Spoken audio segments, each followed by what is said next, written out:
নমস্কার, জয় মাতারা। আমি অ্যাস্ট্রো হিমাংশু ভাগ্যের দ্বার থেকে আপনাদেরকে জানাই আন্তরিক শুভেচ্ছা, ভালোবাসা। আজ আমি যে প্রেডিকশানটি করতে চলেছি, জাতকেরা হলে ডান হাতটিকে দেখুন এবং জাতিকারা হলে বাঁ হাতটিকে দেখুন।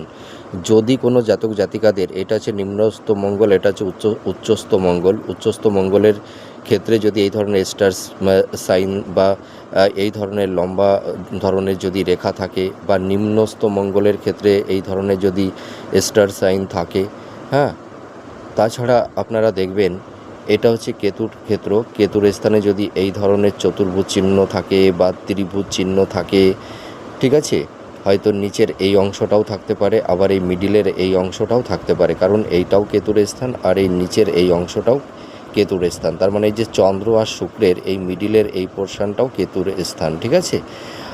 আর আপনারা আরেকটা জিনিস লক্ষ্য করবেন, যদি যদি কোনো জাতক জাতিকাদের এই যে এই মানে আয়ুরেখার পাশাপাশি যদি এই ধরনের শাখাযুক্ত, মানে এই যে আপনারা দেখতে পাচ্ছেন, এটাকে বলা হয় মার্শাল রেখা।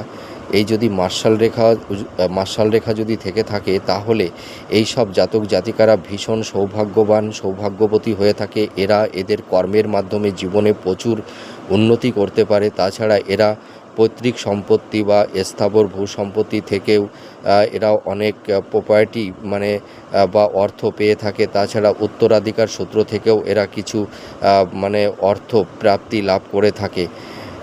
এছাড়া দেখা যায় যে এরা যদি কোনো আইনি কোনো ঝুট ঝামেলা বা কোনো অ্যাক্সিডেন্ট দুর্ঘটনার সম্মুখীন হয়ে থাকে, তাহলে এই সব জাতক জাতিকাদের এই যে এই মার্শাল রেখাটা কিন্তু অনেকটাই এই সব জাতক জাতিকাদের সেই সমস্যা থেকে মানে অনেকটাই মানে পরিত্রাণ করে দেয়। তার মানে এই মার্শাল রেখাটা সেই সব জাতক জাতিকাদের এই কঠিন পরিস্থিতি থেকে এদেরকে বের করে আনতে বিশেষ সহায়তা পালন করে থাকে।